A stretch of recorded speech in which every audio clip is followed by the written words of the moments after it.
ఈ సెషన్లో మనం డిఫరెంట్ యూజర్స్ని ఎలా క్రియేట్ చేయాలి,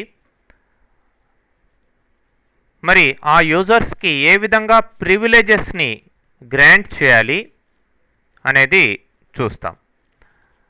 మరి రూట్ యూజర్ అనేది సూపర్ యూజర్.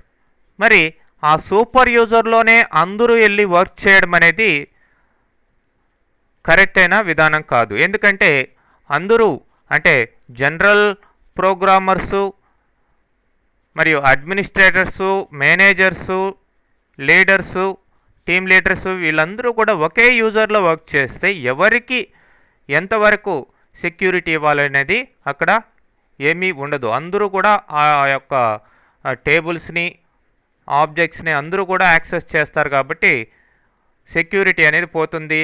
అక్కడ డేటా కరప్ట్ అయ్యే ఛాన్సెస్ ఉన్నాయి.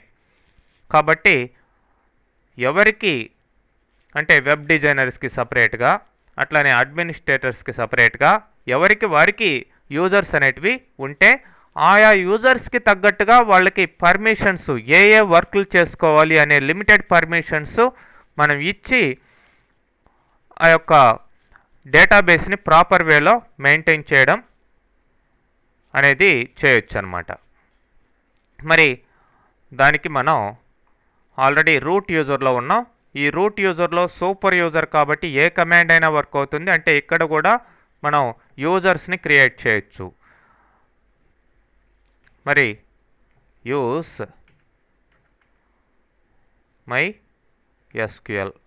MySQL డేటాబేస్ని యూజ్ చేస్తున్నాం.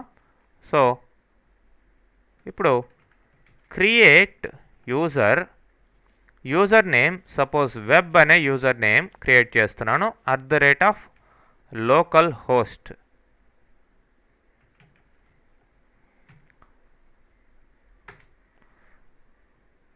మరి అంటే హోస్ట్ నేమ్ ఏంటి? లోకల్ హోస్ట్ అంటే ఇది ఈ కంప్యూటర్లో మాత్రమే వర్క్ అవుతుంది. నెట్వర్క్లో వేరే కంప్యూటర్ యాక్సెస్ చేస్తే ఈ యొక్క వెబ్ యూజర్ అనేది వర్క్ కాదు. ఓకే, నెట్వర్క్ ద్వారా కానీ లేదంటే ఇంటర్నెట్ ద్వారా కానీ యాక్సెస్ చేస్తే వెబ్ యూజర్ వర్క్ కాదు. అందుకనే ఇక్కడ @localhost అని ఇవ్వడం జరిగింది. నెక్స్ట్ ఇదే విధంగా నేను అడ్మిన్ అనే ఇంకొక యూజర్ని క్రియేట్ చేస్తున్నాను.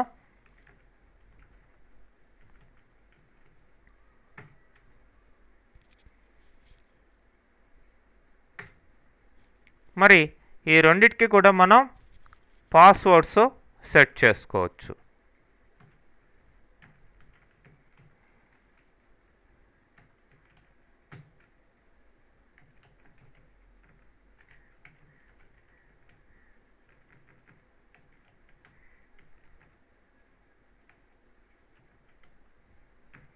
పాస్వర్డ్ ఈక్వల్ టు పాస్వర్డ్ ఫంక్షన్ని వాడి ఇక్కడ web.mysql అని where user equal to web.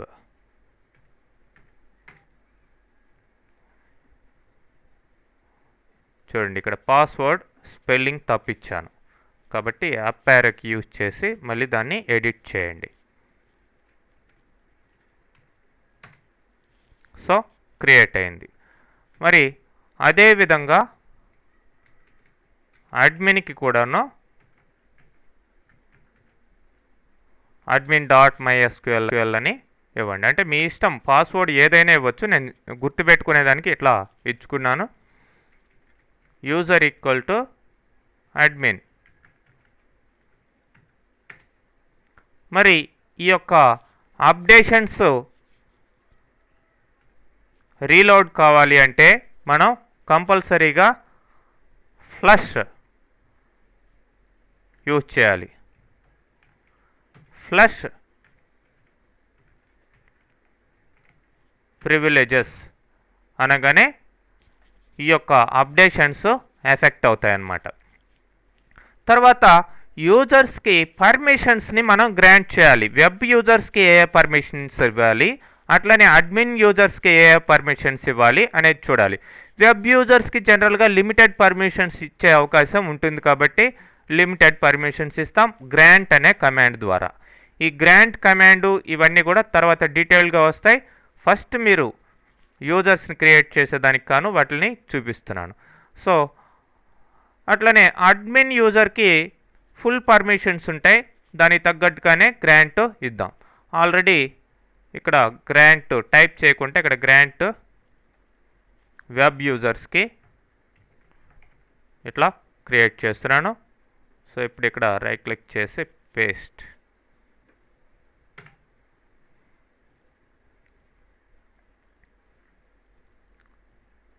So anyway type చేద్దాం. Grant select comma insert comma update. ఇవన్నీ పర్మిషన్స్ అన్నమాట. పర్మిషన్స్ లేదంటే privileges. Delete comma create comma drop comma file comma index comma alter comma create temporary tables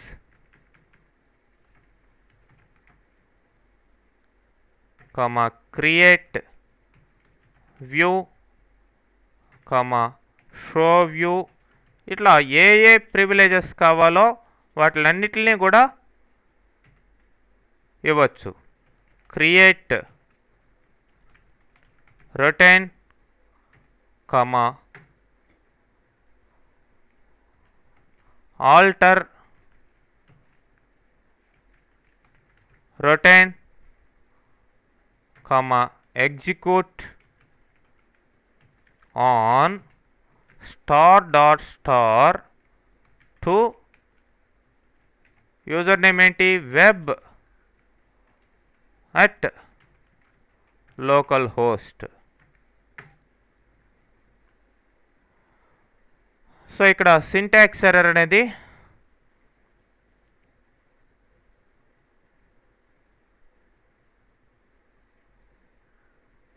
చూపిస్తుంది మనకి.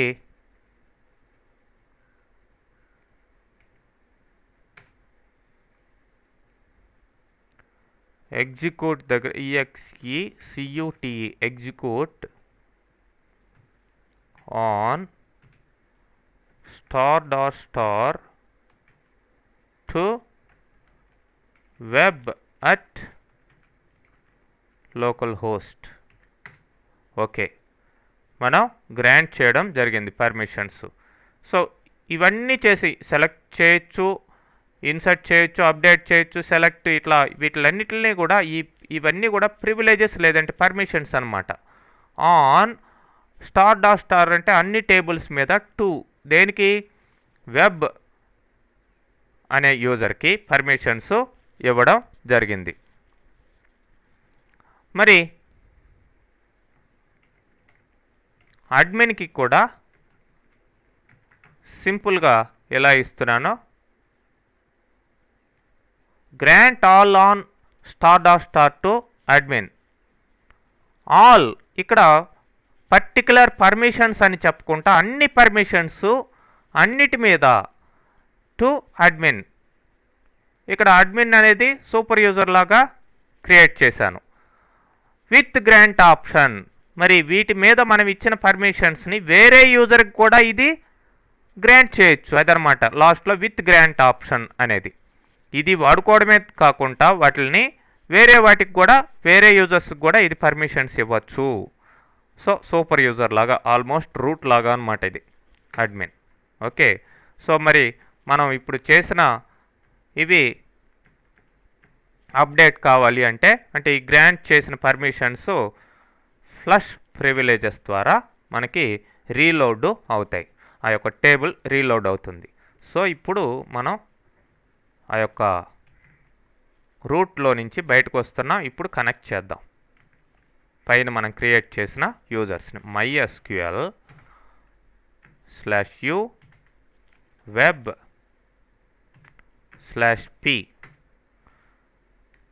Password ఏంటండి? web.php MySQL. Okay, connect అయింది. So ఇప్పుడు show data bases చూడండి. అట్లనే ఎగ్జిట్ MySQL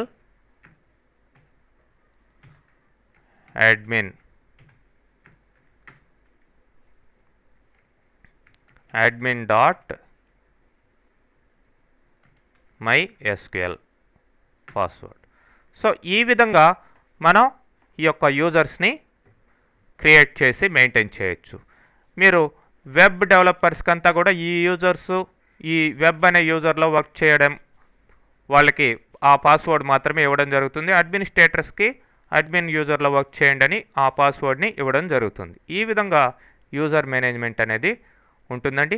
మీరు ఎట్లా లాగిన్ కావాలి అనేది క్లియర్గా తెలిసిపోయింది కాబట్టి నెక్స్ట్ నుంచి మీరు అసలు MySQLలో ఏమేమి కమాండ్స్ ఉన్నాయి, ఎట్లా ఆ కమాండ్స్ని టైప్ చేయాలి, అట్లనే వాటిని ఏ విధంగా మేనేజ్ చేయాలి, ఎవ్రీథింగ్ నెక్స్ట్ సెషన్స్ నుంచి మీరు చూస్తారు.